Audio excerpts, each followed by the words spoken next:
state would get it after all of this, is there? Where you would think there'd always be somebody, is that what you're Right. saying? Well, I'm gonna tell you what if there's nobody. And that's the next concept we're gonna talk about, is the word escheat, E-S-C-H-E-A-T, escheat. If there is nobody, goes to the state of Florida. If you get through all this crud, and there just isn't anybody. Never married, no spouse, no children, everybody else, you were a single child, you know, no parents, grandparents, everybody's gone. Your property's going to the state of Florida. If you can't find a category on any of these things, that concept is called escheat. And that's property passing to the government, because it's got to go somewhere. The book says, again, that that's only intestate. That's not true. If everybody in your will is dead, then you're coming over here, and it's going to do this. Understand, we'll talk about wills in a minute, but if for some reason your will fails, in case I forget, in case I fail to say this, if there's something wrong with your will, or everybody you left it to in your will is dead, then your will is no good. And then we'll come over and use these statutes. So we'll work our way, if you have a will, we're going to work our way through your will. That doesn't work out for some reason, then we're going to come through these statutes when we get to the bottom down there. Yeah, Chad, you're right. It's rare that it looks like there's a catch-all here. That's the catch-all. The catch-all at the bottom is state of Florida, okay, I'll take it.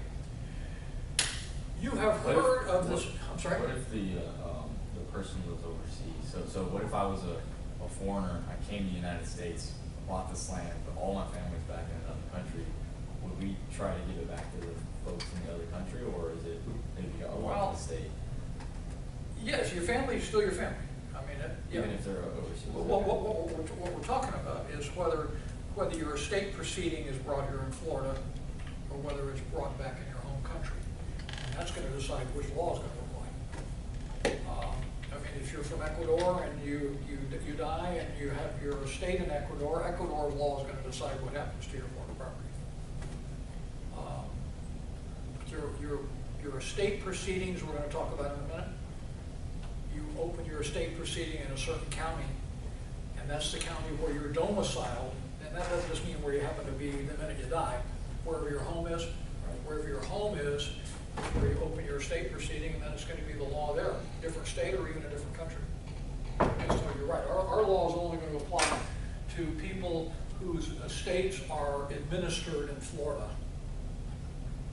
And it's going to apply, though, to all of their assets.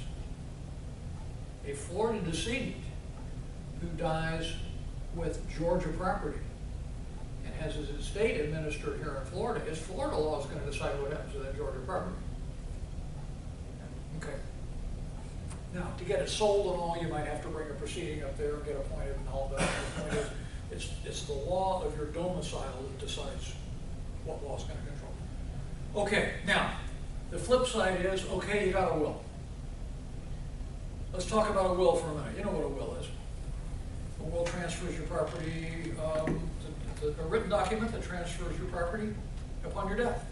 That's a will. Last will and testament, you heard them. Okay. The material talking about a will is a written instrument that permits distribution of an owner's property after death. That's a bad word. It directs distribution. It says, do it. And we'll talk about who does it and how and when. But first, let's talk about a will for just a second. The materials talk about the 5 tests of a will. I'm going to tell you those aren't important, because you're not the one who's going to be deciding whether a will is valid or not. And hopefully you're not the one that's going to be drawing up a will. That's practice of law. But there are 3 concepts that are so basic that I want you to at least know this much. It's got to be written. It's, you know, in writing. That's the first. It's got to be signed by the testator, they call him. Got to be signed by the deceased person. And it's got to be witnessed. Okay, those are the three bigs. In Florida, we use 2 witnesses, and we notarize wills too. So really, there are 3 witnesses standing there. 2 of them sign as witnesses. The third one of them being a notary public, notarizes the will. Remember we talked about attestation on deeds and acknowledgement on deeds, attestation as witnesses, acknowledgement as notary. We do them on wills too. Okay.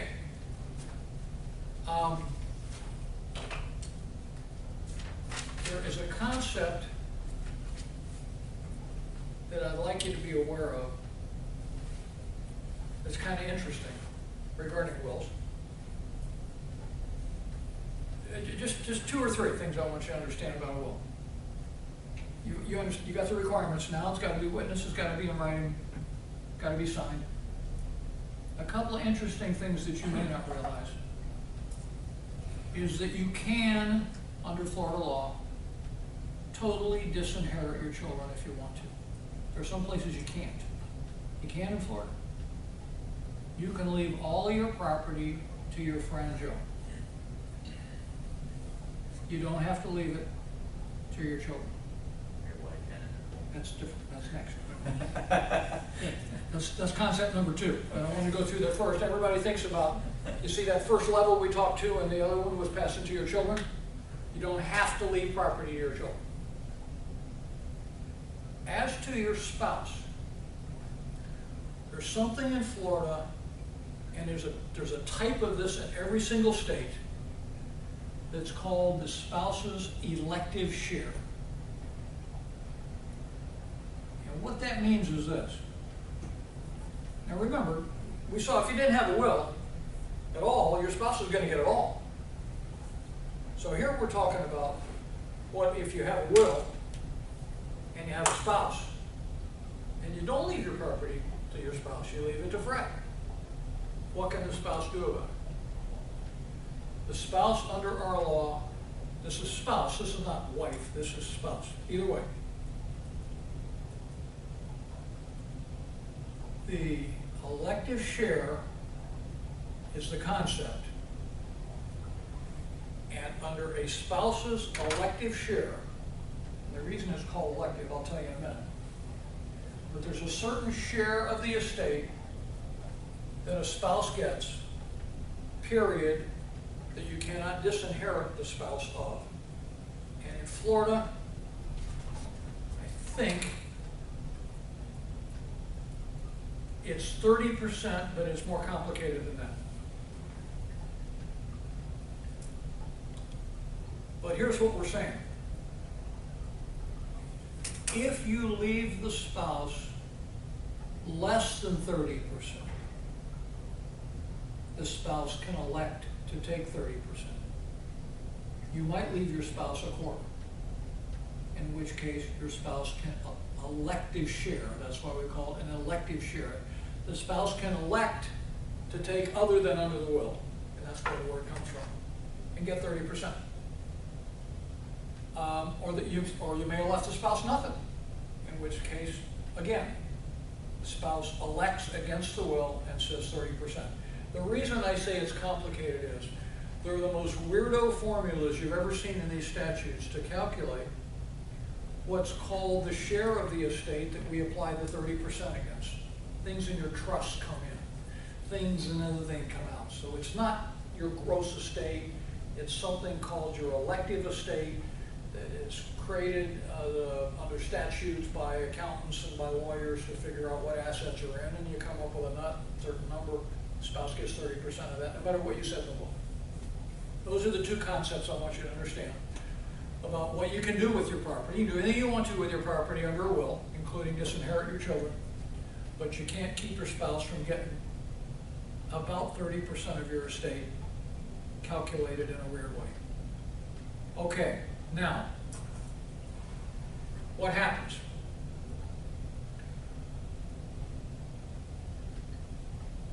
When you die with or without a will, we're going to have an administration of your estate.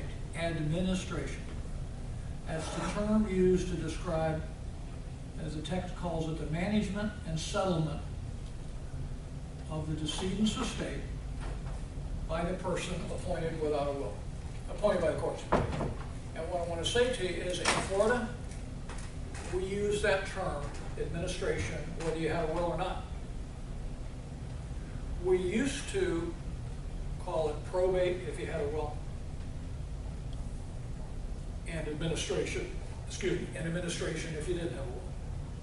Now, everything's administration. In our first class, you remember we had a colored chart of the Florida courts, and we talked about in the circuit court, we had a division called the probate division. And that probate division that's the old name from the old days of estates with wills. But now it's all estates, with or without wills.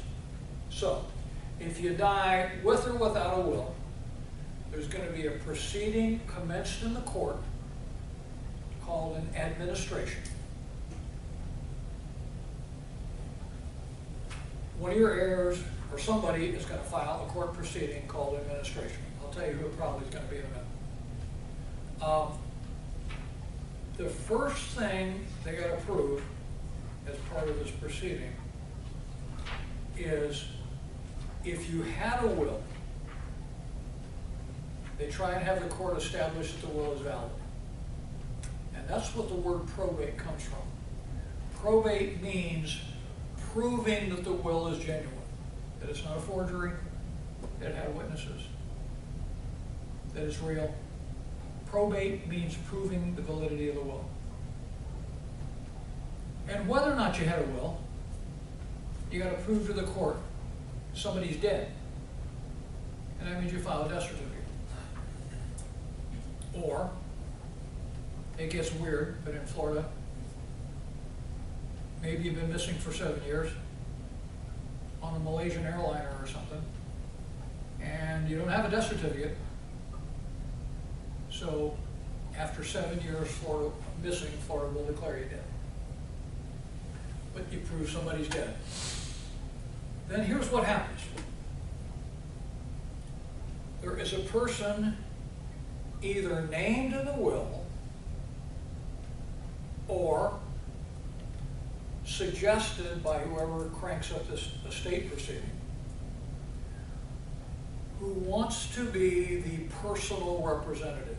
That's a very important term you need to learn. Personal representative. We call them the PR regularly. Anytime you hear a lawyer talk about them, they're going to call them the PR. You need to know who the PR is. The PR is the person that the court is going to appoint basically to handle the estate. And that's the word we use in Florida, whether there was or was not a will. We used to have fancy different names for it, either if you had a will or you didn't have a will. Now, in either case, the proceeding is in administration. It's going to appoint a personal representative. And the document, this is real important, that the judge gives to the PR is called letters of administration. Letters of administration. That is a judge signing an order saying, I, judge, appoint Joe Blow as personal representative of the estate of Mr. Deceased, and I, judge, give Joe Blow the authority to do everything necessary to administer the estate. And what that means is to sell property, to sue, to pay claims, to be sued, at the very back end, to distribute the property in accordance with either the will or the statute. The judge, in his letters of administration, give the PR the power to do everything for on behalf of the estate. Now, the book talks about the PR's duties. It says there are 4 duties of the PR. I've forgotten what 4 they said. Here's the 3 we think of it in Florida. The 3 duties of the PR we think of are to assemble all of the assets of the estate. Now that can mean, you know, getting bank accounts, stocks, find all the assets, sometimes shut down a business, assemble all the assets. Secondly, pay the creditors, because a big part of an estate administration proceeding is there's a notice published in the newspaper that says that Mr. Decedent died, and creditors, you got 90 days to file a claim. And if you don't file a claim, your claim is barred forever. So at the end of 90 days, the PR sees who all has filed claims, because they mailed them to him and they filed them with the court. And then if he disputes, can litigate somebody's claim. If he doesn't pay him, the claimant can sue him. But you resolve each of those claims, usually writes him a check, like credit cards. You know, credit card company, Visa, files a claim. 90 days later, PR paid it. But somebody says, Decedent owed me 100 grand from poker 6 years ago. PR is probably going to say, no, I don't think so. Prove it. They may have a little lawsuit. But the point is, number 2, he's assembled all the assets. Number 2, he's waited 90 days and he's going to settle the claims. I say pay the claims, he's going to settle the claims. Pay them, litigate them, whatever. 90 days. I'm sorry? 90 days for the PR to pay? No, 90 days for the credit, for a claimant to file a claim. Or be barred forever. That's why it's kind of like that, watch your property for 7 years, make sure nothing happens. If you got a claim against somebody and they died over 90 days ago, you're out of luck. You're supposed to know they died, you're supposed to file a claim in the estate. And then the PR will deal with your claim. The third thing, at the end of all the creditors are all settled and everything, is to distribute the assets. Either, now, it doesn't mean this all happens in 93 days. It sometimes takes, sometimes as little as 8 months, more often a year or 2 years to handle an estate. Because there's a lot going on. A lot of assets to sell, to transfer, to close businesses. There might be some litigation, issues of estate taxes and estate tax returns to be filed and estate taxes to be paid.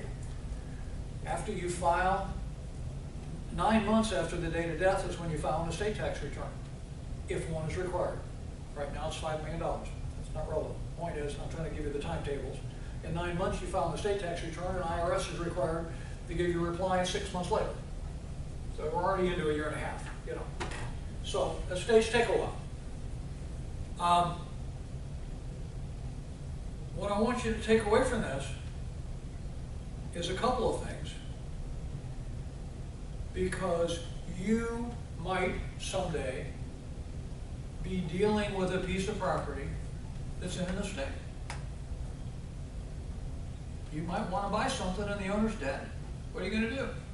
Who are you going to deal with? You're going to deal with a PR. And how are you going to know whether he's validly appointed as a PR? You're going to ask him to see a copy of his letters of administration. That's that order signed by the judge that appointed him and gave him the power. And you're asking for a certified copy of it with a seal down at the bottom from the clerk. It says these letters of administration are still in effect. If it was 6 years ago that the judge appointed him as PR, you got to wonder a little bit, is this guy still PR? Maybe. It'd be a certified copy from the clerk saying these letters are still in full force and effect as of today. So if you're gonna deal with it, and you will someday end up dealing with the state property. You wanna deal with the PR, you wanna see his letters. Now, the fact that he has letters does still not necessarily mean that he can sell you the property. If the will gave him the property, the power, in every will, there's going to be a bunch of clauses called powers of the PR. And if in those powers, the deceased guy gave his PR the power to sell real estate, then he can give you a deal. If he didn't, or in a intestate estate where there wasn't a will, he definitely ain't got the power.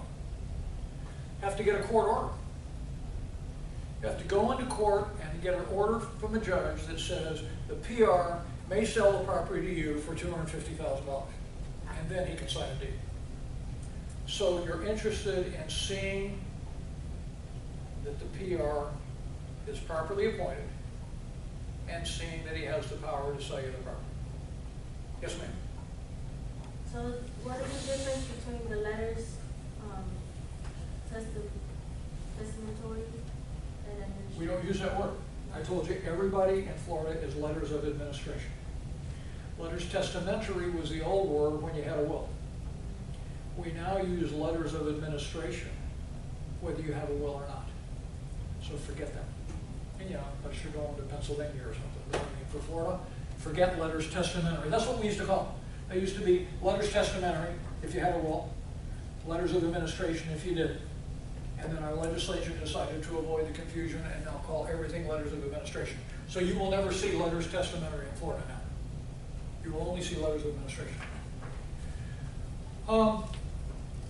Okay. Now,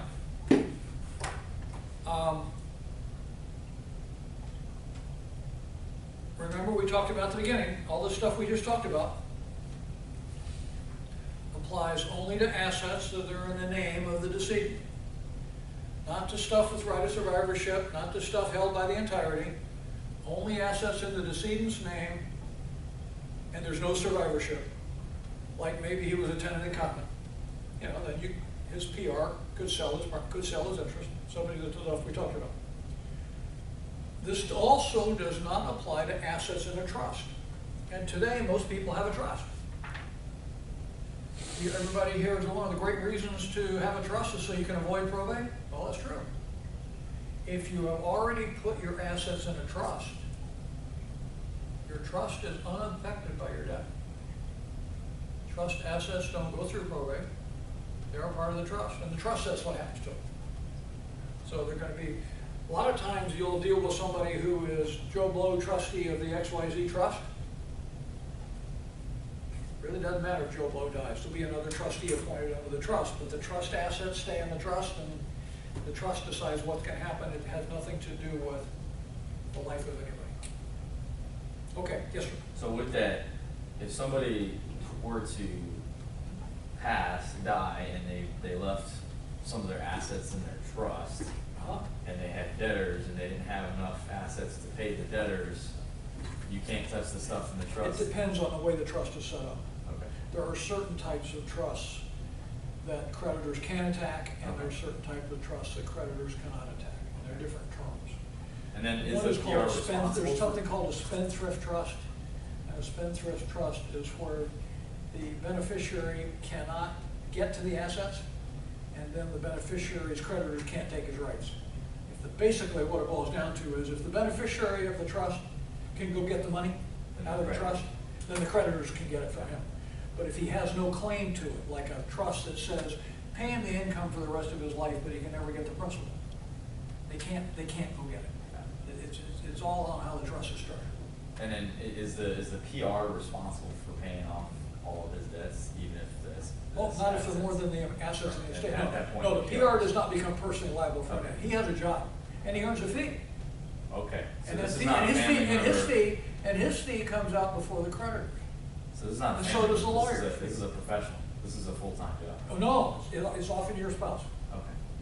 Okay. But they're gonna hire a lawyer to help them, right? No, I've been PR of a dozen estates. Sometimes it's for family, sometimes it was for friends. Somebody that you trust is a good business person that will do smart stuff with your assets, will be honest and won't steal, and will distribute your assets the way you want them done. But if you don't have a will and you didn't appoint a PR, the court's going to appoint one. So what will happen is if you have a spouse, your spouse will come in and say, Your Honor, he died, I'd like to be appointed as PR, I'd like to handle his estate. Or your brother, or your sister, or if none of the above, somebody. It can even be a creditor. If nobody files, because a creditor wants to get paid. Yeah. So he wants there to be an estate open, and he comes in and says, Your Honor, would you appoint the brother, even though the brother didn't bother to be a PR, so I can file a claim so I can get paid? But anybody can file a petition to open an estate. And then we have a pecking order of who could be PR if one is not appointed in the will. And there's some people who are appointed in the will the judge may not appoint. You might appoint somebody who's in prison. The judge is going to say, no, I'm not going to approve that guy. There's a family pecking order too who has preference. Spouse has first preference. But if the spouse is a felon, the judge is going to say, nah, next level. I think it's brothers and sisters. Kind of goes down that level the way people inherit. They're the ones who have the right to come in and say, Your Honor, I'd like to be PR, I'll manage this. The court makes them post a bond to guarantee everybody they're not going to steal all the money. Like a notary has a bond, you know, you have a bonding agency that says you're going to be loyal and true and all that good stuff. You have to file accountings and inventories with the court and reports of what you've done with the money, and I mean, it's painful. And you earn a good fee for it. You earn maybe a 3% fee of 3% of the assets of the estate for doing it. It may take a couple of years, and sometimes it's easy and sometimes it's a lot of work, depending on what kind of businesses the decedent was in, you know, how complicated it is untangling all of his business affairs. Sometimes he just has cash in the bank and it's a no-brainer, you know, but it can mean selling a bunch of real estate. Maybe selling real estate to pay creditors rather than distributing that real estate to the heirs, you know, because you got to get the creditors paid first, stuff like that. It can be real complicated. Yes, sir. I mean, when you set up a trust, say for instance you're 50 years old and you set up a trust, and you keep acquiring assets, does it automatically become a part of the trust? No, you're going to put them in there. You buy it as trust. Next time you buy a piece of real estate, Yeah. you need to make the deed on that say, to Joe Blow as trustee of the XYZ trust. Then it goes in the trust. Okay. But if you take title yourself, it ain't in the trust. So whatever you buy, You put it in the name of the you trust. put it in the name of the You trust. put your car in the name of the trust, you put your stocks in the name of the trust, you change your bank accounts to the name of the trust, if you want your trust to handle it. Okay. Yeah. Nothing goes in automatically unless you put it in there. When you draw up a trust agreement with your lawyer, there's going to be a Schedule A attached to the trust agreement. And that said, these are the assets I intend to put in here right now. But you may still have to go transfer them. You may have to go back to your stockbroker and say, would you change the name of my account now to the trust? You may have to deed your commercial real estate out of yourself personally to whoever the trustee of your trust is, which is probably you. But you have to deed it to yourself as trustee of the trust in order to get it in your trust. And what happens in your trust is your trust has a bunch of provisions, but then your trust says, when I die, here's what I want to happen to my asset. But they go pursuant to what the trust says. They don't care about any of this crap we just talked about. Because they're not administered in your estate, they're not going to pass under your will, they're not going to pass by intestate succession, they're going to pass by what that trust said. Because the trust will have provisions in there to say what happens when you die. Whether the trust should keep going, you may say, I want the trust to keep going and pay the income to my children for life, and then when all my children are dead, I want the principal then paid to my grandchildren. So the trust may go on for a long time after you die. Or it may say, when I die, distribute it all to everybody. Get rid of it. That's all in there. But it only will apply to assets you put in there. Make sense? And then when you have a probate, when you have an administration, it won't have anything to do with any of those assets. Because your trust said what happened to those assets. Okay. Chapter 18. Recording process.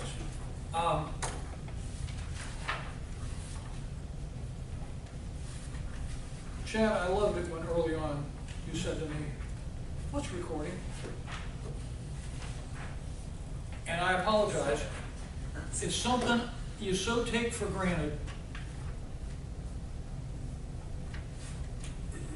that you record all real estate documents. And secondly,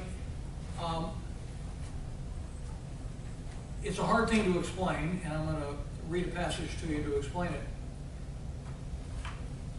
But for the passage or something like this, candidly, it's almost hard to explain why we do everything because it's such a given. It's like trying to explain to somebody who can't see that grass is green. It just is, you know? But here's the why is that I want to show you, because I think this is very well written from a layman's standpoint who would have no idea what recording deeds and stuff means.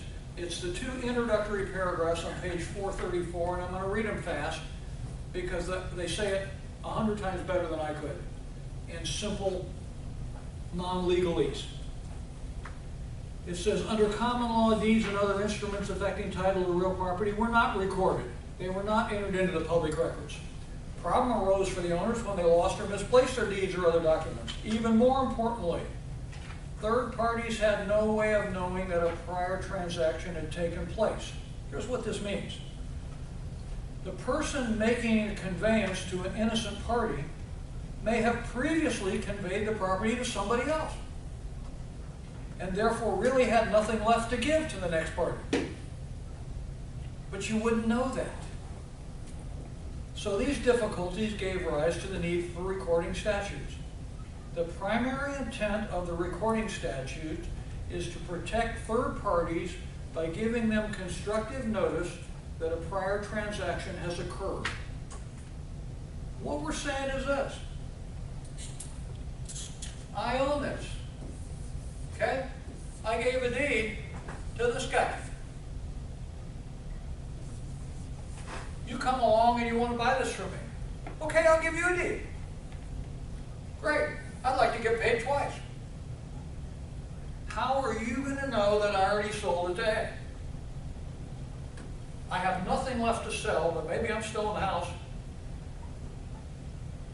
And A's never recorded his deed. So, hell, I can sell it 3 times. If there's no way to know that I've already sold it before. That's what we're talking about protecting third parties to tell them that a transaction has already occurred. Now this expands into lots of stuff, deeds, mortgages, recording judgments, all that stuff. In other words, if we don't record these things, then how the hell do you know the guy's already sold it? And he can make a deal with all these people and get paid $30,000 and $40,000 and $35,000, and maybe again too. How are you gonna know? You know, if he hadn't moved out and they hadn't moved in and all that kind of crap, all the other ways that you would find out, but theoretically, he could give a bunch of deeds. And he sure as hell could on at 10 o'clock, 2 o'clock, 4 o'clock, and 6 o'clock have 4 separate closings for the same piece of property, and nobody's recorded yet. It happens. But the deal is you record. Next paragraph. The recording statutes have been adopted by all the states to provide a means for notifying third parties that the ownership or other interests, what they are, existing in a given parcel of land. The recording takes place when a deed, mortgage, easement, or other legal instrument affecting the title to the land is copied into the public record so that interested persons can discover the status of the title to the land. All entries regarding that title constitute the title history, which is also known as the chain of title. These are 2 very well written paragraphs. But I couldn't have explained it that well because I just kind of take this stuff for granted. You record your instrument to protect you, to show the world that you're the owner. And we, the rest of the world, require you to record it to protect us so that we know you've already sold it or you've already mortgaged it or you've already given it away or life estate it or whatever you've done. Whatever you do, you put it in the public records. And then we all can find out. That's what this is all about. Okay, The concept going on here is called legal notice. And this is a concept that applies to all areas of the law. And it's what makes recording statutes work, is the concept of legal notice. That means, are you on notice in our context that something has actually occurred? Meaning, are you on notice that he already sold the property to A? Now here's what we're saying. We've got two kinds of legal notice. We've got actual notice. Actual notice is, I saw the deed, A was living there, A told me he lived there, I actually know that he sold the house to A. I totally know. Okay? That's one type of legal notice. But actual notice applies to all kinds of things. You're on actual notice of, we're going to have an exam next week. You know it. I told you, you're aware of it, you don't get to say I didn't know about it. You're on actual notice. Something you've really seen, it's in your face, you've been told. That's actual, you're actually on notice. The interesting concept here is constructive notice. Constructive notice is, maybe you didn't really know it, but you should have. And the law says, if you should have, you're on actual notice. I'm sorry, you're on legal notice. Constructive notice can also be legal notice, whether you know it or not. And what that means simply is, if this deed was recorded, whether you knew about it or not, you're constructively on notice that there was a transaction. And therefore, you are deemed to have legal notice of it. And what that means, well, is what we're talking about. If this deed is recorded, and then B buys it from him anyway, well, that's tough.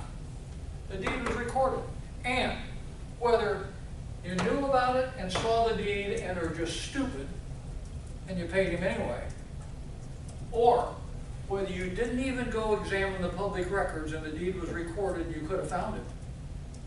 That's constructive notice. You are constructively on notice of everything that's recorded, everything.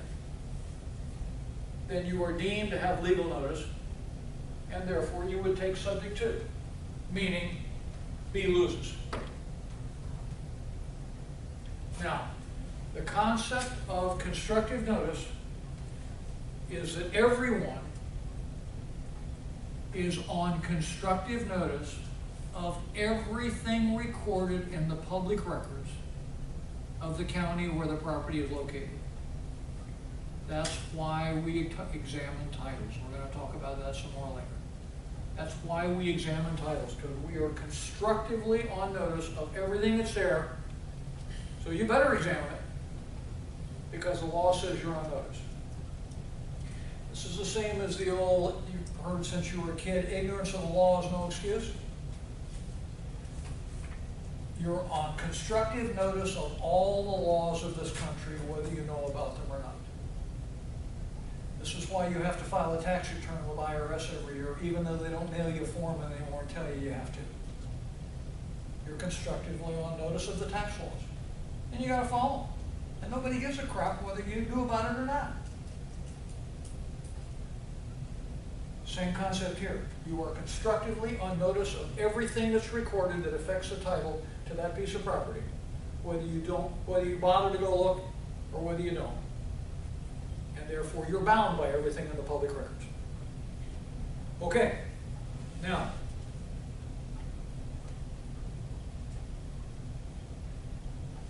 the materials talk about, there are two types of statutes, that talk about how we establish the priority of things based upon when they're recorded. You don't need to learn this, because they both boil down to the same thing, they just have different names. What they talk about, what their concept is, they call one race notice and the other call just notice. Florida's statute is called a notice law. The important thing is what we just talked about. You're on notice of everything that's in the public records, but here's how that translates.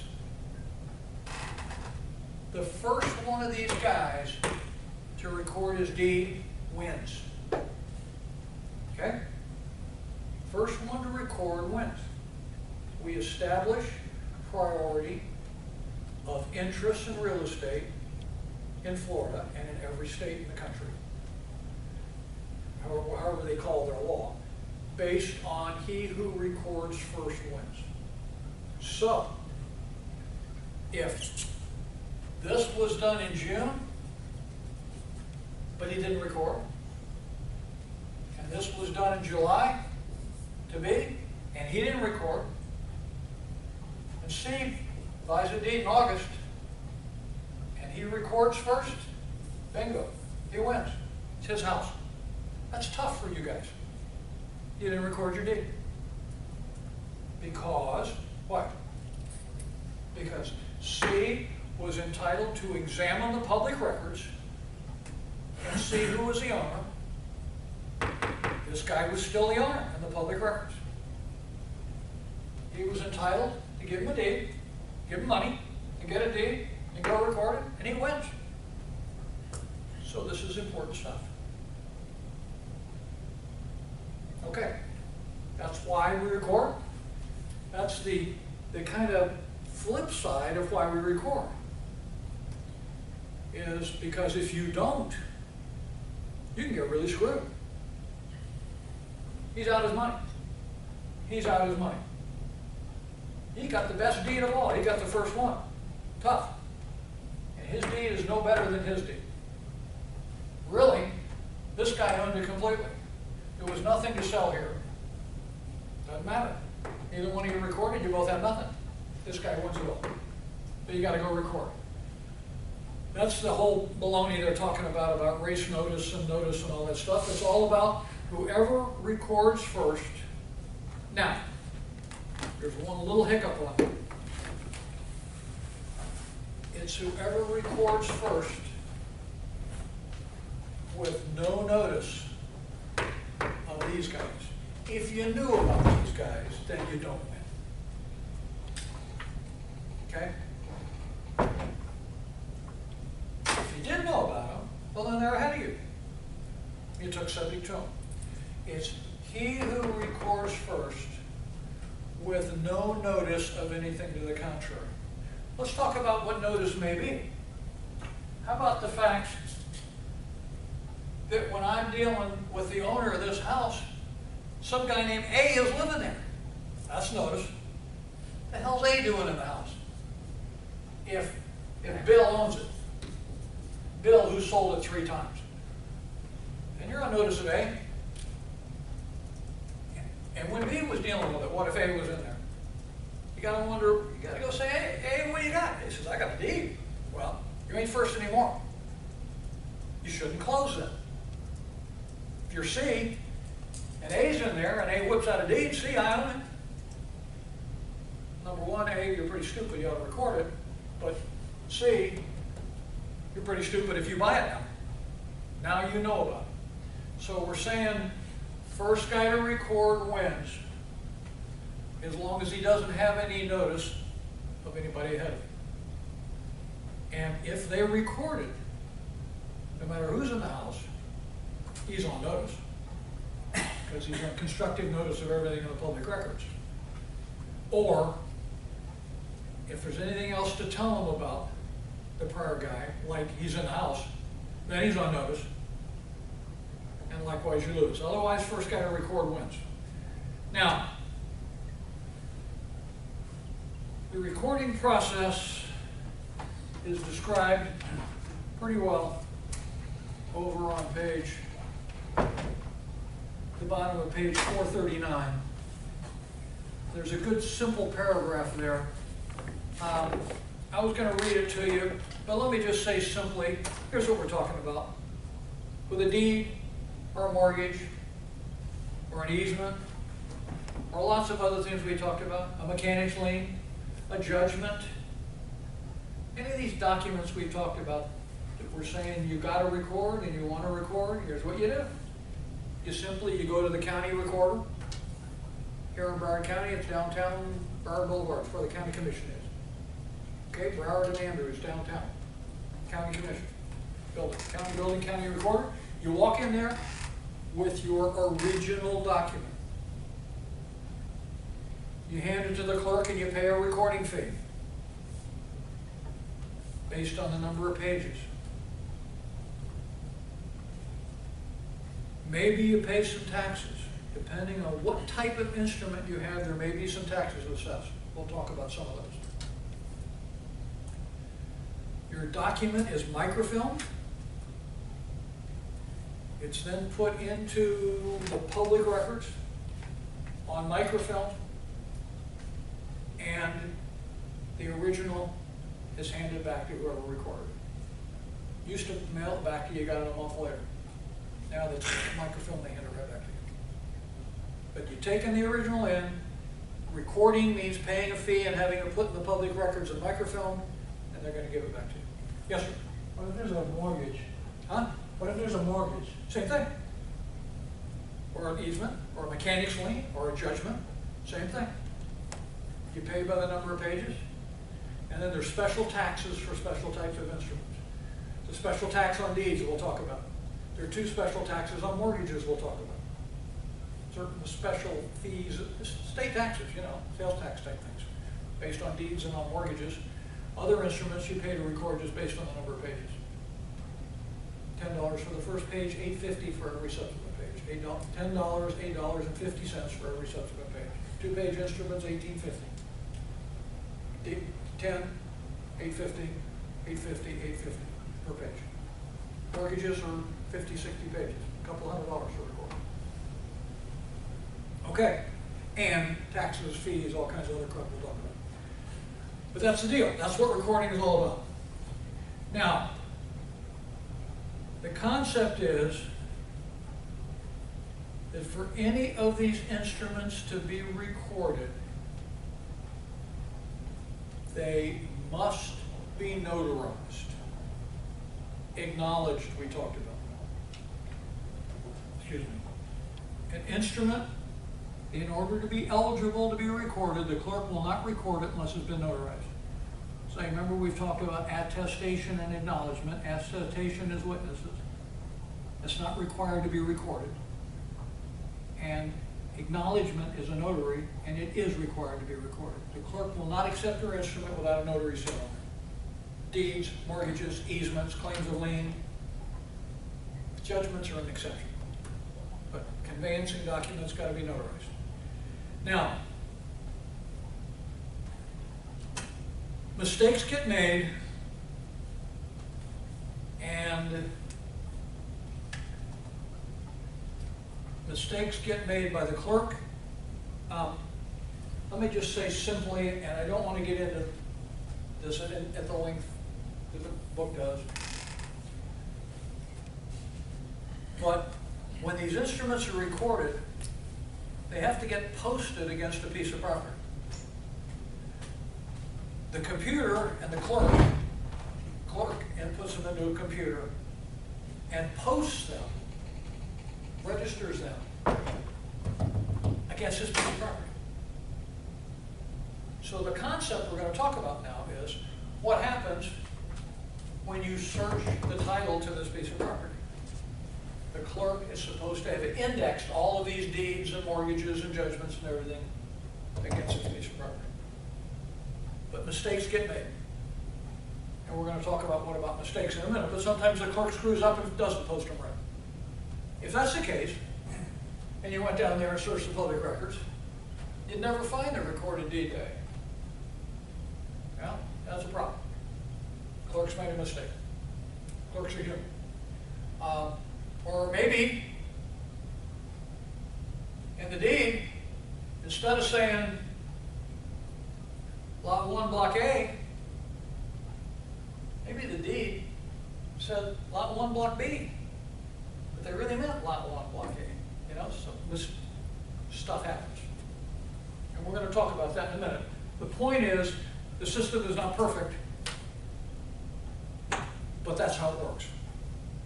Now, we're going to talk about how do you examine titles to real estate. How do you search the title to that lot? And let me, let's do it again. It's lot 1 and block A of Happy Acres. How do you search the title to lot 1, block A of Happy Acres? Well, a person called an abstractor puts together something called an abstract of title, the materials talk about. Now, back up for a minute and think about what it is that we're trying to decide here. Let's say we've agreed to buy that and we're trying to figure out, does Bill really own it? You hire an abstractor to put together an abstract of title, which is a history of all of the title instruments that have ever affected lot 1, block A. It's like a history book.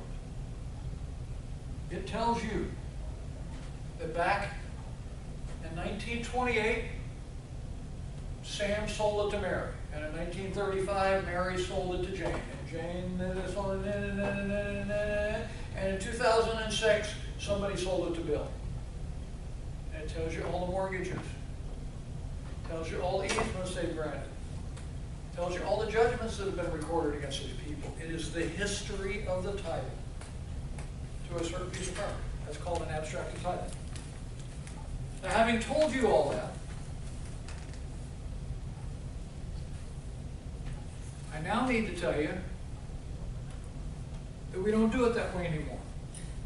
Simply, computers do it for us.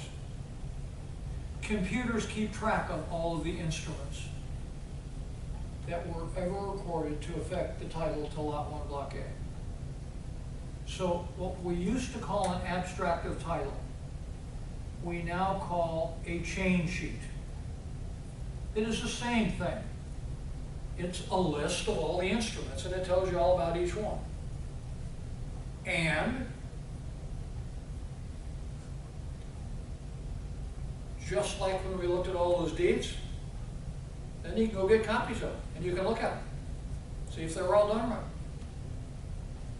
So the abstract is a list of all of the transactions that affected property, deeds, mortgages, claims, due. But instead of the abstract the materials talked about, we now use something instead called a chain sheet. But it's still just a list of all the instruments that have ever affected the title of that property. Then based on that list, you go get copies of all of them. And somebody has to examine all this stuff. And that person is the title examiner. Now the title examiner, the materials talked about, used to always be an attorney.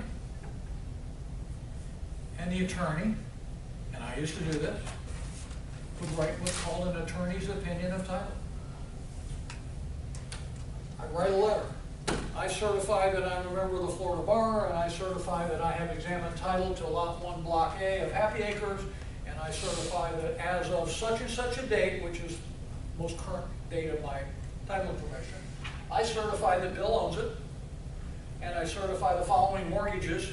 Bill has 3 mortgages, and I certify there are 2 judgments against Bill, and I certify he hasn't paid the taxes, and I write a whole letter where I explain everything that affects the title to that.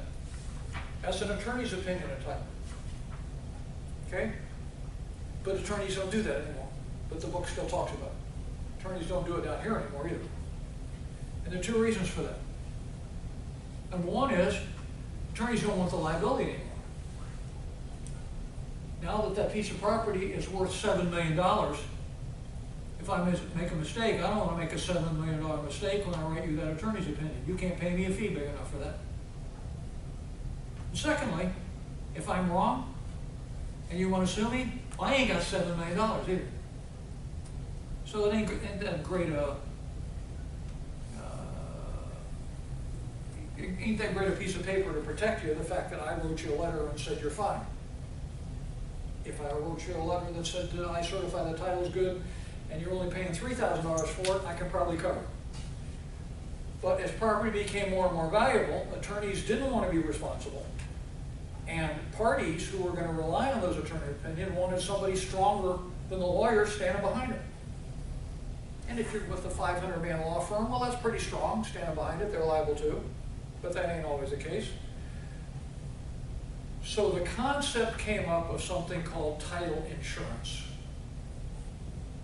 And all deals are closed today with title insurance.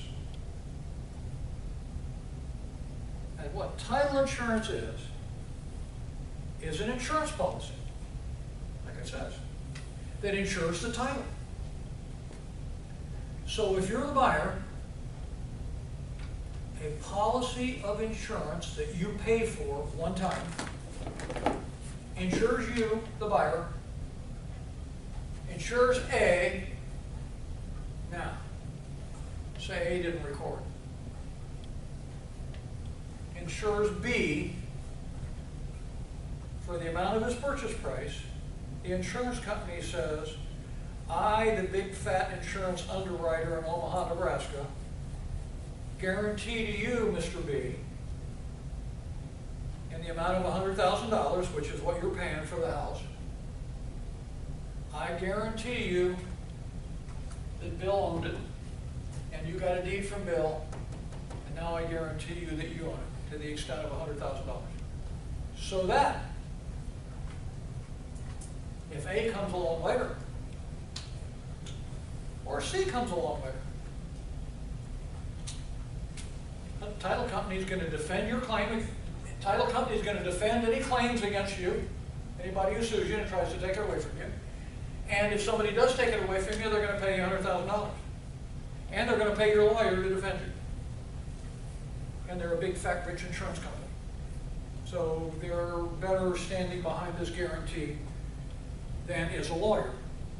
Now realize, though, in order for them to write that title insurance policy, somebody still had to examine that title like we talked about. And half of the time that's a lawyer anyway. But after the lawyer has examined the title, you're not just getting the lawyer's opinion of title anymore. You're getting an insurance policy from a big fat rich insurance company based upon the lawyer's examination or based upon some employee of theirs in a title company. You hear about title companies all the time, but they're really title agencies that write title policies on these big underwriters in Omaha and in Connecticut and wherever these insurance companies are, guaranteeing people that they own the property. It's a fee paid one time at closing, never paid again. It insures you for as long as you own this piece of property, whether it's 1 year or 20 years. That the insurance company will protect B if anybody ever makes a claim against the title, with some exceptions. If anybody ever makes a claim against B's title, they will defend it, and they'll pay him $100,000. Now, 20 years later, $100,000 may not be enough, but that's how much title insurance you get. You got what you paid for at the time of the closing, but you don't have to pay the premium again. That's what title insurance is. In all events, in order to get to title insurance, somebody had to examine the title. And examining the title means examining that abstract in the old days and still some places, but now it means examining this chain sheet, which is just a computer printout showing all the instruments. But realize what it's guaranteeing. It's guaranteeing you, and B, that your deed from Bill is valid and that you own the property. And that nobody else has deeds. And that nobody had any judgments or federal tax liens or mechanics liens against Bill. And that Bill had 2 mortgages that they were paid off at closing, and they're gone too. Guaranteeing you that you own the property free and clear. subject to whatever exceptions it may have. Okay, that's what title insurance does. So it's issued by an attorney. Hell, I'm an agent. I write title policies on big underwriters because I've examined the title. Now I'm a title issue policies on it because I'm a title agent. But title companies can do that too. They have non-lawyer employees who do the same thing. And then they have lawyers on staff for when a serious question comes up so they can ask a lawyer about it. But, you know, not every title examination requires a lawyer.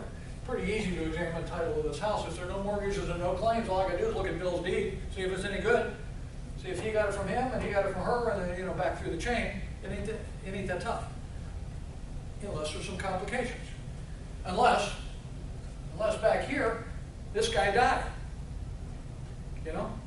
And he owned the property. And what happened here? Picture this. 3 transactions back, this was the owner. And he died. Well, okay. We got a deed from A. And we got a deed from B. We got a deed from S. Somebody forgot about T down here. That's a claim. A few years later, T comes in, says to B, I'd like a 1/6 of your house. That's what title insurance protects against. Somebody screwed up. Somebody made a mistake. Some title examiner forgot about T. Okay? That's the type of thing we're talking about. There can be mistakes made in either the clerk didn't post a federal tax lien against Bill against his piece of property. And I told you the recording guy makes mistakes, and if the recording guy makes a mistake and something gets recorded as a claim against Bill during the period that Bill owned his property, and it doesn't show up in the chain of title, then the clerk's made a mistake. Title insurance protects you against that. Or the lawyer who examined your title just forgot about T. It happens. It was late at night, he was tired. Hell, you got 3 deeds to the property, that ain't bad. There were 3 heirs, you know, got 3 deeds. Then paying attention to, wait a minute, this C died and we got the S and T, and I got to ask, what about T? That's a title examination mistake. Title insurance protects you against that too. Now, in addition, when you go get a new loan, your lender is going to require title insurance. The bank that loans B the money to buy the house, they want a title policy too. They want to know that B owns the house. And that if they get a mortgage from B, that they got a claim that's good ahead of everybody else too. So anytime you buy a new piece of property and you go borrow new money from the bank wants a title insurance policy too. You're going to pay for it. Because you're going to pay for everything when you go borrow money from the bank, of course. But the point is, title policies protect owners and title policies protect lenders, that they may have the first claim against the title, the first mortgage. Or hell, somebody gives them a second mortgage, they'll get a title policy, guaranteeing that they have the second claim and that the only people in front of them is the guy with his first mortgage. So title insurance protects everybody with any interest in a piece of property, guaranteeing them against mistakes. And it's a big insurance company, so they're good for it. Now,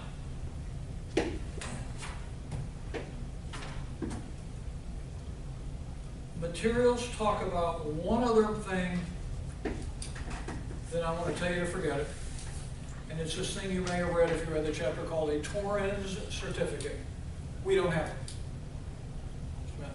We don't have them. We don't use them. They're like car titles. They're like I said to you, you know, this is not the same as you hand the guy a car title and you sign it, he sends it into the state, they send him a pretty certificate. That's what a Torrens certificate is. Some states do that. The state gives you a certificate that says you own your piece of property. We don't do it. The materials talk about it. It's floundering badly in the 5 states that use it because it's a pain in the neck. Yes, sir. Okay, as a lame person, Okay, what? as a lame person, how do you Lay or lame, did you say? lay? Lay person, okay, all right. How do you search search a title? How do I what? How do you search the title? When you search a title, Oh, I just told you, either a title examiner or a lawyer searches it. can you not do it yourself? No, I don't think you can. I don't think you can find the information. You can no longer, the way the computer system is set up, in the old days, the concept was to go to a little card case here of like 3x5 cards and go through a little stack of cards, and all these cards relate only to that lot. We don't have that stuff anymore. They record 100,000 documents a day, and the computers index them against all these pieces of property. There's no place that you can go. You can get some information, and I've already told you how to get some information, and I'll remind you of that in a minute. But to do your own title examination sufficient for you to be willing to pay $100,000 out of your pocket to Bill because you searched the title, you gotta be an idiot. Because you can't do it. You can't get access to the records yourself. You just can't get, you don't have the ability to go by that computer search that I talked about. Number one. Number two, you could go to the courthouse and get copies of all those instruments reflected in that computer search. But then, do you know what you're looking for? Do you have any idea? I'm not suggesting this is like, like rocket science, but you gotta have a little training to do this. It's not something like, I used to love that transmission, that Amco ad where this guy comes in and they put a car up on the rack and some real slob says, gee, I always wanted to fix a transmission, It's, what makes you think you could do this any more than you could do brain surgery? What I'm saying to you is, number one, you can't get into the information, but number two, would you have any idea what to do with it if you had it? I don't think so. You hire somebody. You hire a title company that does it every day, or you hire a lawyer that does it every day. That doesn't mean that everybody does either one of those things. However, if they go to a bank to borrow money, the bank's going to make you hire a lawyer or a title company because they're not going to loan you any money without somebody having done this title examination. They have no interest whatsoever in you saying, I'm buying a house for $100,000, loan me $80,000, and I'll take care of the title myself. No way. So the records just are no longer available to individuals. But for example, you remember when we went through that search from the property appraiser? There was a list of 5 deeds right there.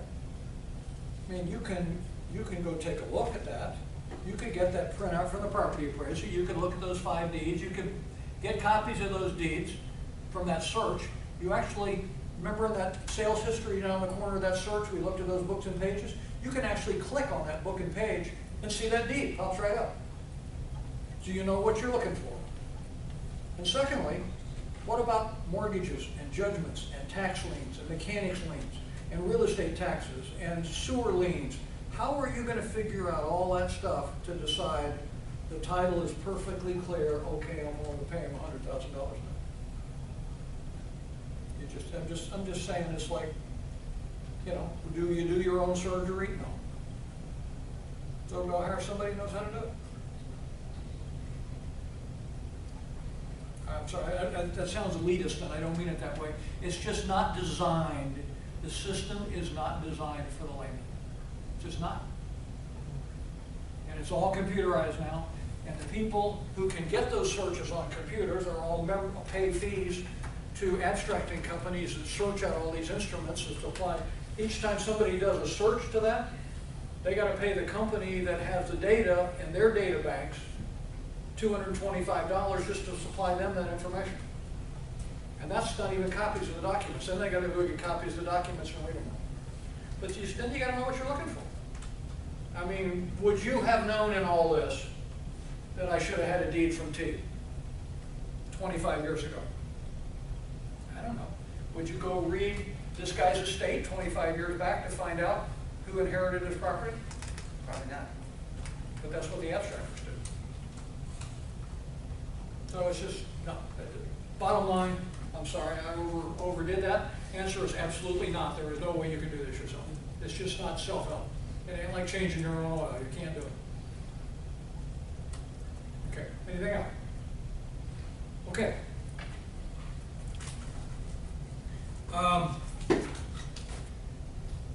We are now at chapter 19, which is the closing. We have finally gotten to the closing. We're not there yet, but we're going to talk about what happens just before it and what happens at the closing. Closing is when the money's going to get passed and the deed's going to get passed. In other words, bottom line, overly simplistically, it's when the buyer gives his money to the seller and the seller gives a deed to the buyer. That's the closing. Now we're going to talk about what we call a sit-down closing. The materials call it a conference closing. It means everybody gets together right now and let's get it all done right now together. That's an oversimplification, but the idea being that we're all going to sit around a big table. About a page or two into here, they drew you a picture of a table with eight seats at the table. Well, that's cool. That may or may not be what happens, but that's the concept, is let's all get together at the same time and let the buyer pay his money to the seller and let the seller give a deed to the buyer. And that's a closing. It's that simple. Except it's a lot more complicated, but that's the basic concept. That is a conference closing or a sit-down closing. Now, the distinction I want to make, as Chad asked me about earlier, about what about chapter 20, the other way is called an escrow closing. Chapter 20 is an escrow closing. We don't do those in Florida. That's why we're skipping chapter 20. They do them in California.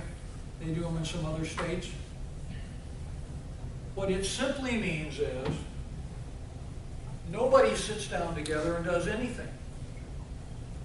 Everybody mails their stuff into one pot, and when all the stuff is in there, then they redistribute, but they don't ever get together.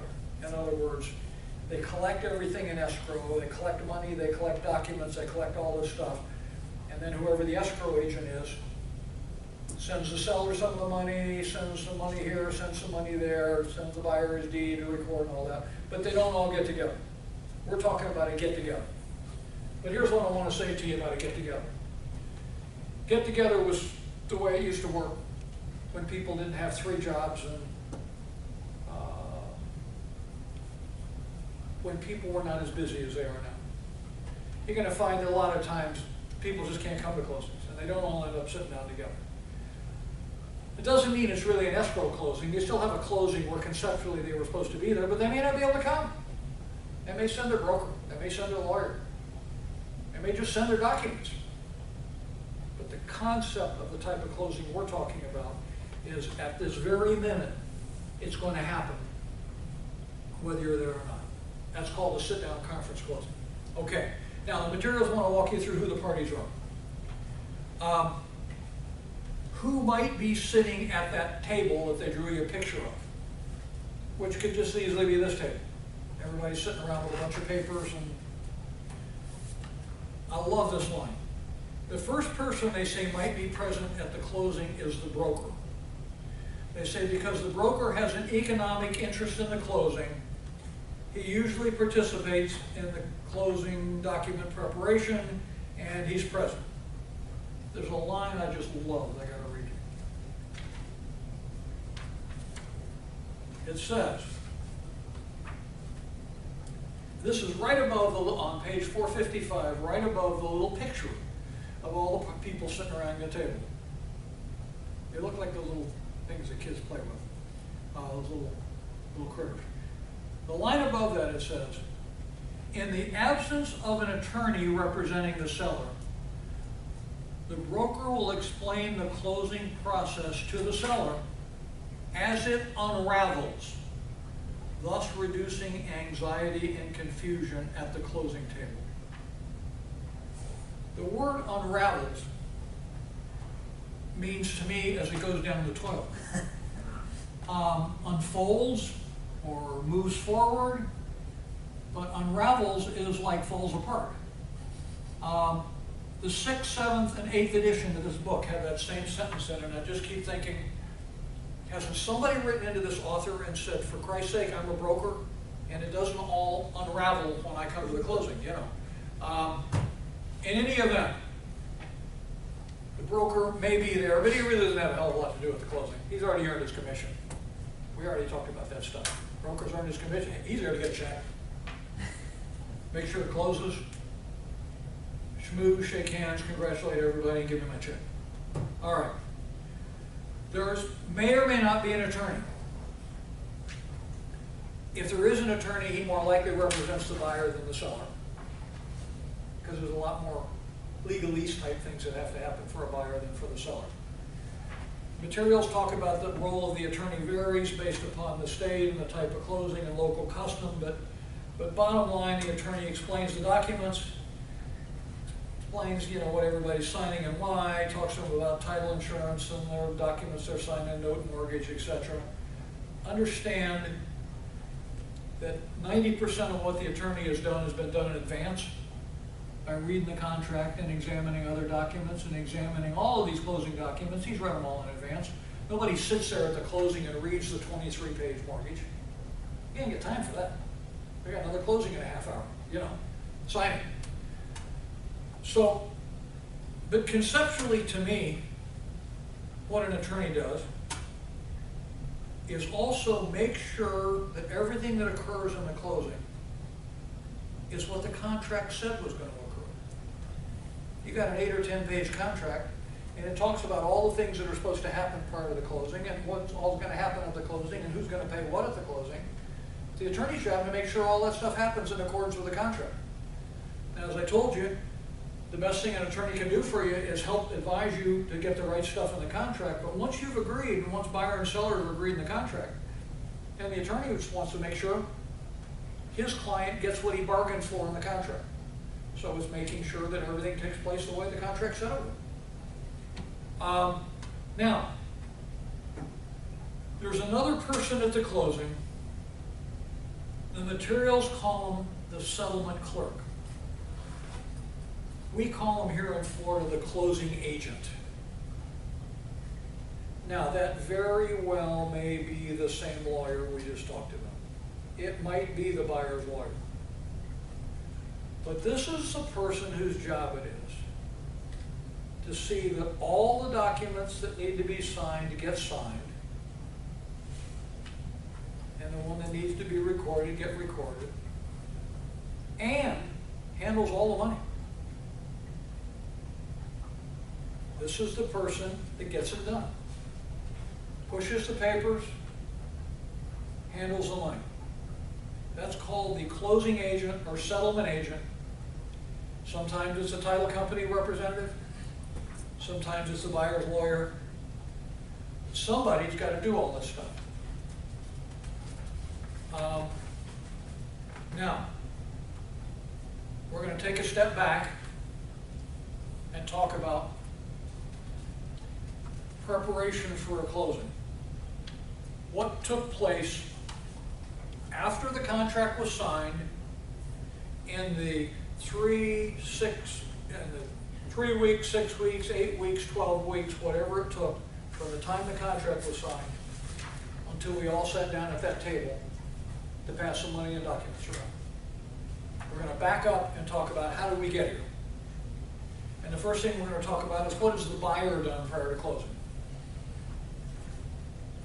What has he done? Well, first thing he's done, he's obtained his financing. If he needs a mortgage, most people do, he's gone to the bank, he's applied for a loan, he's gotten a loan commitment, and he's gotten a lender to agree that if he buys Lot 1, Block A from Bill, and he's got a contract to buy from Bill for $100,000. Let's stay with all this. And let's forget all these idiots now. This would be B's got a contract to buy from A for $100,000, and in order to do it, he needs to borrow $75,000 from the bank, and that of course means that he's going to pay $25,000 out of his own pocket. Okay, that's the deal. $100,000 purchase price. He's going to borrow $75,000 from the bank, and he's going to put in $25,000 of his own money. Real simple, no brainer. But first thing he's got to do after he signed the contract, he's got to go find a bank that's willing to loan him $75,000. That's obtaining the financing. He files an application with the bank appraises the property, the bank checks out his credit, the bank decides whether or not to loan him $75,000.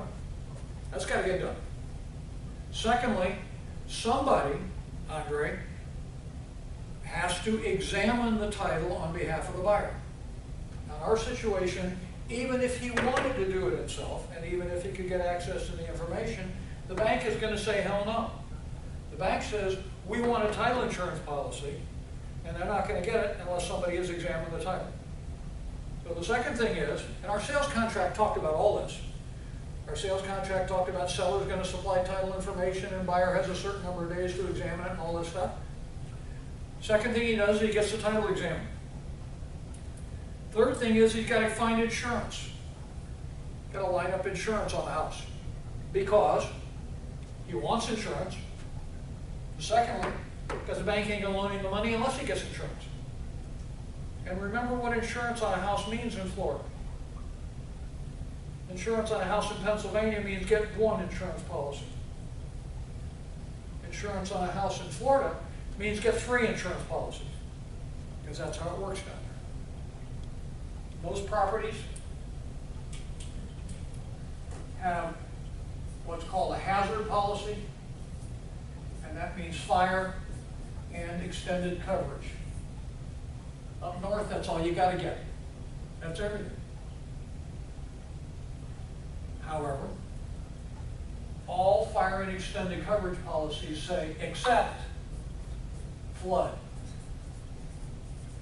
Okay? Everywhere. Well, in the mountains in Pennsylvania, nobody gives a damn and they don't care whether you have a flood or not. So they don't care. The banks don't care. They're happy with it as one policy. And in Florida and other hurricane-prone areas, they say except windstorm. That, of course, means hurricanes here. I understand they have the same type thing in Kansas and stuff like that where they have tornadoes. The point is, the policies exclude windstorm. So in Florida, in order for the lender to loan you $75,000, they're going to tell you to get 3 kinds of insurance. They're going to tell you, fine, go get a fire and extended coverage policy. That's your basic homeowner's policy. What if the house burns down? What if somebody gets hurt and slips and falls and sues me and all the other baloney? What about my furniture and my draperies and my jewelry and my guns and all my crud? My everything homeowner policy that excluded flood. So you go get a separate government insured flood insurance policy. And in Florida, everything in South Florida is in a flood zone. And then some areas are in flood zones where the elevation is so low that the law says you have to have a flood insurance policy. Other areas are a little higher, and you can get it, but you don't have to have it, but you can buy it if you want it. But it's cheap because it's federally subsidized. I advise you get it. Wherever it's available, get it. Because someday you'll have a flood, and that can be as simple as the drainage ditch in the backyard backing up and flooding your house. Someday you'll be glad you have it. And it happened all over Coral Springs. People in Coral Springs used to think, yeah, I'm 25 miles from the coast, I don't give a crap about hurricanes. And then all their drainage canals backed up and flooded all their houses. And their insurance company says, oh, that's tough, that was a flood. They all thought, oh, you know. And, except windstorm. And windstorm is our toughest insurance to get. You've heard talk about Citizens. They talk about Citizens on TV all the time. Citizens is the government provided windstorm coverage for all the houses that nobody else will insure it for windstorm. But you got to have it. So that's the third thing the buyer does is he lines up his insurance because he's going to have insurance the day of the closing. because he's gonna own the house, he better have insurance. And secondly, the bank can loan him the money for that deal. The fourth thing is, gotta figure out how much money he's gonna need at the closing. Well, that just means somebody's gonna do a closing statement. The point is, it ain't gonna be exactly $25,000. Be a little more, a little less, closing cost charges, all kinds of prorations, adjustments. We're gonna go through all this stuff. And plus all of his loan costs, plus. This lender's gonna have at least 10 things they're gonna charge him for.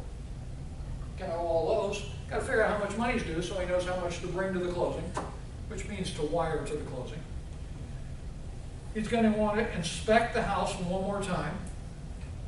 Now, he's already done all his inspections, you know, termite, roof, plumbing, electric, but he's gonna have a walkthrough before the closing, make sure everything's still cool.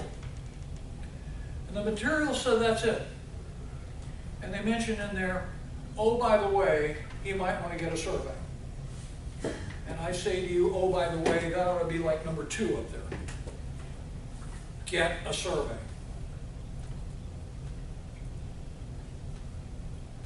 If you don't know why I haven't done my job, you need a survey, number 1. And number 2, and the bank's going to require it anyway. So you're getting a survey, because the bank won't close without. They're a little smarter than you are about real estate, and they've done this before, and they know you got to have a survey. So they're not going to make a loan without it. Okay, the seller's got to get ready for closing too. After the contract, what does the seller do to get ready? Well, he gets together this evidence of title, which simply means, I told you that, you know, these title companies have contracts with abstractors and providers. All this really means is seller pays for it.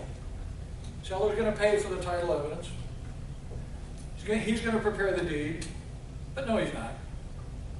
A lawyer is, because he's practicing law to prepare a deed. Or a title company is allowed to do it. Somebody's got to prepare the deed. Seller furnishes the deed, that's the point. Thirdly, he's got to remove encumbrances. What that means is, if there were a couple of judgments against him, he's got to get rid of them. If he has a mortgage and a second mortgage, he's got to get them paid off. Now, he doesn't normally have the money to go pay these off. So what this really means is, he gets a letter that says how much is due, and he gives it to the closing agent so they can get paid at closing. But he's got to arrange all this. Once somebody has examined the title and said what all the claims are, you've got 2 mortgages and you've got three judgments against you, and they all got to be paid off. It's his job to go get a letter from each of those guys to show how much they have to be paid in order to eliminate their claim. He's got to at least get, we call those payoff letters. That's called removing encumbrances according to the material. Since he's got to gather utility bills and receipts, the biggie is water. And the reason water is a big deal is 3 things. Water bills are furnished by the municipalities. The reason water is a big deal is threefold. Number 1, it's furnished by a municipality, and that means they get a lien. So if they get a lien, title insurance companies are worried about it. Okay? Number 2, it's therefore an exception to the title insurance policy, so you got to make sure the water is paid current. But number 3, and practically, B doesn't want to buy the house and go to the closing that afternoon and the water's been turned off. So, point is, utility bills, B's got to go see the utility people and get it all lined up. Bill is supposed to get utility bills at the closing, according to the materials. And it says Bill's also supposed to bring with him, Bill, the seller, is supposed to bring with him a bunch of certificates. That all gets done before the closing. They said, like, bring a termite inspection certificate to the closing. You don't wait till the closing to find out if you got termites. You got a termite inspection 6 weeks ago to see whether there were termites. But theoretically, he's supposed to bring a bunch of certificates to the closing to say that everything is fine. Now, everybody's done all their stuff. We're all going to sit down at the table. We're going to have a closing. Basically, the seller tenders, and the word tenders is important. The seller tenders a deed, and the buyer tenders his money. And what tender is all about is proving your ability to perform. If you're the seller and you go to the closing, and the buyer doesn't come, you're gonna sign a deed and say, I'm tendering this to the buyer, where the hell is it?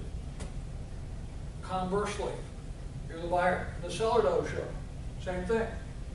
I'm here, I got a cashier's check, I'm ready to hand this to the seller, he ain't here. This is how we prove the other guy is in default. But assuming that we're gonna have a closing, we tender and we each take the stuff and then everything's cool, we just had a closing. Seller putting in his deed, buyer putting in his money. Now, there is a good paragraph on page 466, and I want to read it to you, and I want you to look at the drawing, because then we're going to talk about the drawing. Page 466 of your text. Here's what I want to read to you. This is what's really going on. In reality, most closings involve two distinct but related transactions. First, the sale of the property is closed between the seller and the buyer, with the seller receiving the purchase price and the buyer receiving the deed. Secondly, the loan extended by the lending institution is closed between the lender and the borrower, the buyer, with the borrower receiving the proceeds of the loan, which are used to pay the seller, and the lender receiving a note mortgage from the borrower securing payment of the loan. After the closing, the seller pays off his old mortgage, and the lending institution, the old seller one, cancels the mortgage of record. These transactions are illustrated in figure 19.4. 19.4 on the bottom of 466. I'd like you to look at that, and I'd like to tell you the order in which these happen and how this really happens. And theoretically, at the table that we just talked about are the people in the middle, the seller and the buyer and the broker and the attorney and somebody, and here's the person I want you to write in here, somebody who's the closing agent. Up above buyer and seller, I wrote in somebody called closing agent. You're not going to have a closing unless you have a closing agent. You can have one without the broker and without a lawyer, but you got to have some sort of a closing agent. Now, looking at this drawing, I want to show you how this stuff really happens. The first thing that happens is the furthest right-hand arrow that goes from the buyer up to the lending institution. The buyer signs a note and mortgage and 20 or 30 other documents and gives them to the buyer's lending institution. That's the bank. So step number one is that right-hand arrow going up. Buyer signs note and mortgage and more stuff and gives them to the bank. Step number two, buyer's lending institution, that's bank. The arrow coming down is number two.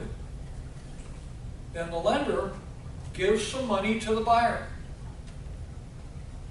the $75,000, okay? But don't really give it to the buyer. He could go out and go to the track room. They really give it to that closing agent.